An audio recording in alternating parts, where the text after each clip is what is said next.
আল্লাহর রাসূল সাল্লাল্লাহু আলাইহি ওয়াসাল্লাম বলেন, শুধু আল্লাহ ক্ষমা করেন না, ক্ষমা করেন না। বান্দা যখন আল্লাহর কাছে চাই, আল্লাহ শুধু ক্ষমা করে, বিষয়টা এমন না। নবীজি সাল্লাল্লাহু আলাইহি ওয়াসাল্লাম বলেন, কোন বান্দা যদি গুনাহ করার পর আল্লাহ রাব্বুল আলামিনের কাছে তওবা করে আল্লাহর দিকে ফিরে যায়, আল্লাহর দিকে যদি ফিরে যায়, নবী বলেন আল্লাহ শুধু বান্দার গুনাহ ক্ষমা করে দেয়, বিষয়টা এখানেই শেষ না। বলে বান্দা গুনাহ করার পরে আল্লাহর দিকে ফিরে যাওয়ার কারণে আমার আল্লাহ যে পরিমাণ খুশি হয়, আল্লাহ ছাড়া আর কেউ বান্দার উপর এত খুশি হতে পারে না। সুবহানাল্লাহ। নবীজিকে সাহাবায়ে কেরাম জিজ্ঞাসা করছে, ইয়া রাসূলুল্লাহ, আল্লাহর দিকে গুনাহগার বান্দা যখন ফিরে যায় তখন কি পরিমাণ খুশি আল্লাহ হয়? মুসলিমের হাদিসের বর্ণনা শোনাইতেছি, কোনো কিচ্ছা কাহিনী গল্পের বইয়ের ঘটনা না, এটা হাদিসের ঘটনা বলতেছি। আল্লাহর রাসূল বলে, খেয়াল করে শুনবেন তাইলে মজা পাইবেন। আমি বুঝাইতেছি, কোনো গুনাহগার যদি আল্লাহর দিকে তওবা করে ফিরে যায়, তাইলে আমার মালিক আমার আল্লাহ কতটুকু খুশি হয়, এই উদাহরণটা আল্লাহর রাসূল দিতেছে। আল্লাহর রাসূল বুঝাইতেছে, কোন গুনাহগার যদি তওবা করে আল্লাহর দিকে ফিরে, তাহলে আমার আল্লাহ সেই বান্দার উপর কি পরিমাণ খুশি হয়। আমি এর আগে আপনাদেরকে জিজ্ঞাসা করতে চাই, এই পর্দার ভিতরে যারা বসছি বা এই মাইকের আওয়াজ আমরা যারা শুনতেছি, আমরা এমন কেউ আছি যে টোটালি নিষ্পাপ, কোনো গুনাহ নাই জীবনে? এমন কেউ আছি? ওই যে পাগলা এমপির মতো, হ্যাঁ, বুকে তাফায়া কইছে, কই আমি দোয়ার মধ্যে আমিন কই না, কেরে কই না, আমার জীবনে কোনো গুনাই নাই। এমন পাগলও এখন বাংলাদেশে আছে, কথা বলুন ঠিক কিনা? এখানে আমরা যারা আসছি, আমরা সবাই স্বীকার করি আমরা কি গুনাহগার। আল্লাহুম্মা ইন্নী যালামতু নাফসি যুলমান কাসীরা। গুনাহগার, এই কারণে নবী আমাদেরকে এই গুনাহ থেকে মাফ চাওয়ার পদ্ধতিও শিখাইয়া দিয়েছে। প্রত্যেক নামাজের বৈঠকে পড়বা, আল্লাহুম্মা ইন্নী যালামতু নাফসি যুলমান কাসীরা ওয়ালা ইয়াগফিরুয যুনুবা ইল্লা আনতা। প্রত্যেক নামাজের বৈঠকে তুমি বলবা যে আল্লাহ, আমি নিজের উপর এত জুলুম করছি, এত জুলুম করছি, এই জুলুমের কোনো পরিমাণ হয় না। আল্লাহ, তুমি ছাড়া আমার এই গুনাহ ক্ষমা করার আর কেউ নাই। জোরে কোন সুবহানাল্লাহ।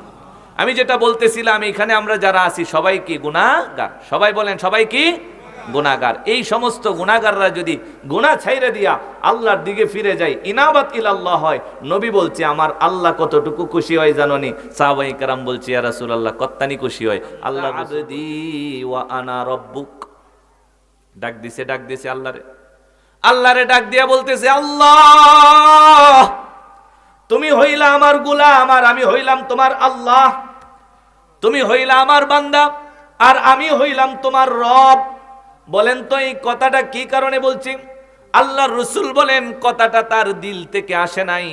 সে উটটারে পাওয়ার পরে তো বেশি খুশি হয়েছে, এত বেশি খুশি হয়েছে, নিশ্চিত যেই জায়গার মধ্যে মৃত্যু তার জন্য অবধারিত ছিল, নিশ্চিত মৃত্যুর ফয়সালা যেখানে হয়ে গেছে, সেখানে যখন ঘুম থেকে চোখ মেলে তাকায়া দেখে উট সবকিছু নিয়ে তার সামনে হাজির হয়ে গেছে। নবী বলেন উটটারে পাওয়ার পর বান্দা এত বেশি খুশি হয়েছে, এত বেশি খুশি হয়েছে, নবী বলেন খুশির কারণে তার মুখ থেকে কি আসছে সেই শব্দের দিকে আর তাকাইতে পারে নাই। সে খুশির টেলায় আল্লাহরে বলে দিছে, আল্লাহ তুমি হইলা আমার বান্দা আর আমি হইলাম তোমার রব। আল্লাহর রাসূল বলেন, সাহাবায়ে কেরাম, এই বান্দা উটটারে ফিরে পাওয়ার পরে যতটুকু খুশি হলো, আমার আল্লাহ রাব্বুল আলামিন বলেন, কোন পৃথিবীর গুনাহগার যদি গুনাহ করার পরে এরপরে তওবা করে আমি আল্লাহর দিকে ফিরে আসে, আল্লাহ রাব্বুল আলামিন এই লোকটা উট ফিরে পাওয়ার পরে মরুভূমির মাঝখানে যতখানি খুশি হয়েছিল, আমি আল্লাহ তার চাইতে লক্ষ কোটি গুণ বেশি খুশি হয়ে যায়। সুবহানাল্লাহ। দেখছেন, চিন্তা করছেন, নবী বলেন এই লোকটা উট পাওয়ার পরে কি পরিমাণ খুশি হয়েছে, এটা কিন্তু রাসূল বুঝাইছে। খুশির টেলায় আল্লাহরে বলে ফেলছে, তুমি আমার বান্দা আর আমি তোমার রব। নবী বলেন, হে যতখানি না খুশি হইল, আমার আল্লাহ তার চাইতে আরো অধিক খুশি হয়ে যায় যখন একটা গুনাহগার বান্দা আল্লাহর দিকে ফিরে যায়, তওবা করে, ইস্তেগফার করে। বলেন, যেই আল্লাহর দিকে ফিরলে আল্লাহ এত বেশি খুশি হয়, সেই আল্লাহর দিকে আমাদের ফিরার প্রয়োজন আছে না নাই? আরো জোরে বুঝে বলেন, যে আল্লাহ এত বেশি খুশি হয়, সেই আল্লাহর দিকে আমাদের ফিরে যাওয়ার দরকার। আল্লাহ যতখানি খুশি হয়, নবী বলেন আল্লাহর চেয়ে বেশি খুশি আর কেউ হয় না। কেন? আল্লাহ তো আমারে আপনারে জাহান্নামে পুরানোর জন্য বানাইছে না, আল্লাহ বানাইছে আল্লাহর ইবাদত করব, আল্লাহ বিনিময়ে জান্নাত দিবে। কিন্তু আসার পরে শয়তানের দুখায় পড়ে নাফরমানি আরম্ভ করে দেই। আল্লাহ বলে বান্দারে আমি তোর সাথে অভিমান করি কিন্তু তোর থেকে দূরে সরে যাই না। তুই আমারে মোহাব্বতের নজরে তাকায়া দেখ, তুই আমারে অন্তর থেকে ডাইকা দেখ, আমি আল্লাহ তোর থেকে দূরে না, আমি খুব কাছে। আল্লাহ তাআলা বলেন ডাকতে দেরি হবে, আমি আল্লাহ তোর ডাকে সাড়া দিতে দেরি হবে না। জোরে কোন সুবহানাল্লাহ। হাদিসে কুদসি বুঝেন? হাদিসে কুদসি যেটা আল্লাহ তাআলা স্বয়ং নিজে নবীর কাছে বলে, নবী এইভাবেই জানায় দেন আল্লাহর কথাটা, কোরআন না তবে আল্লাহর কথা। আল্লাহর রাসূল বলেন এক হাদিসে কুদসির মধ্যে আল্লাহ রাব্বুল আলামিন বলে ইন্নাল্লাহা ইয়াকুলু, আল্লাহ রাব্বুল আলামিন বলেন, কি বলেন? নবীজি সাল্লাল্লাহু আলাইহি ওয়াসাল্লাম জানান আল্লাহ রাব্বুল আলামিন পৃথিবীর সমস্ত মানুষকে বোঝায়া বলেন আনা ইনদা যন্নি আবদি বি। নবীজি আপনি জানায়া দিন পৃথিবীর মানুষ আমি আল্লাহকে যেমন ধারণা করে আমি আল্লাহ বান্দার সাথে ওই রকম ব্যবহার করি। বান্দা যদি আমারে ক্ষমাশীল ধারণা করে আমি আল্লাহ বান্দার গুনাহ ক্ষমা করে দেই। বান্দা যদি আমারে রহম দয়ালু মনে করে আমি আল্লাহ রাব্বুল আলামিন বান্দার সাথে দয়ালুর মতো ব্যবহার করি, আচরণ করি, বান্দার গুনাহগুলি ক্ষমা করে দেই। আমার ভাই খেয়াল করুন পরের কথাটা আল্লাহ কি জানায়া দেন। আল্লাহ বলেন ওয়া ইন যাকারনি আবদি ফি নাফসিহি ওয়া ইন যাকারনি আবদি, আমার কোন বান্দা যদি মনে মনে আমি আল্লাহকে স্মরণ করে, আল্লাহ রাব্বুল আলামিন বলেন যাকারতুহু ফি নাফসি, আমিও বান্দাকে আমার কুদরতি মনে মনে তারে একা একা স্মরণ করি।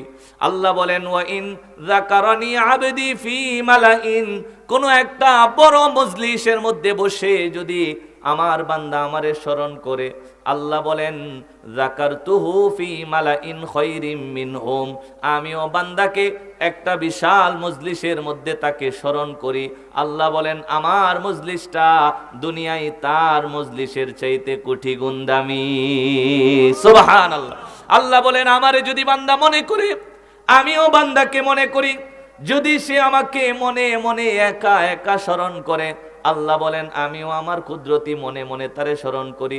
সে যদি মজমার মধ্যে মজলিসের মধ্যে মাহফিলের মধ্যে বসে আমারে স্মরণ করে, আল্লাহ বলেন আমিও একটা মাহফিলের মধ্যে তারে স্মরণ করি, তবে আমার মাহফিলটা তার মাহফিলের চাইতে দামি। জোরে কোন সুবহানাল্লাহ।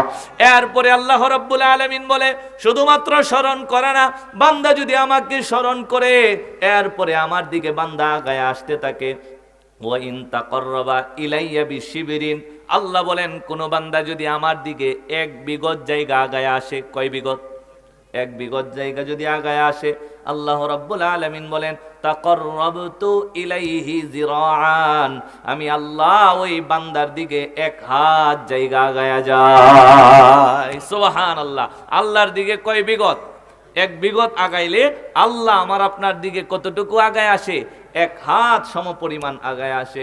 আল্লাহ বলেন বান্দা যদি আমার দিকে আরো বেশি আগায় যায়, ওয়া ইন তাকাররাবা ইলাইয়া জিরাআন, বান্দা যদি আমার দিকে এক হাত সম পরিমাণ জায়গা আগায় আসে আমার ক্ষমা পাওয়ার জন্য, আল্লাহ রাব্বুল আলামিন বলেন তাকাররাবতু ইলাইহি বাআন, আমি বান্দার দিকে দুই হাত মানে এক গজ পরিমাণ আগায় যায়।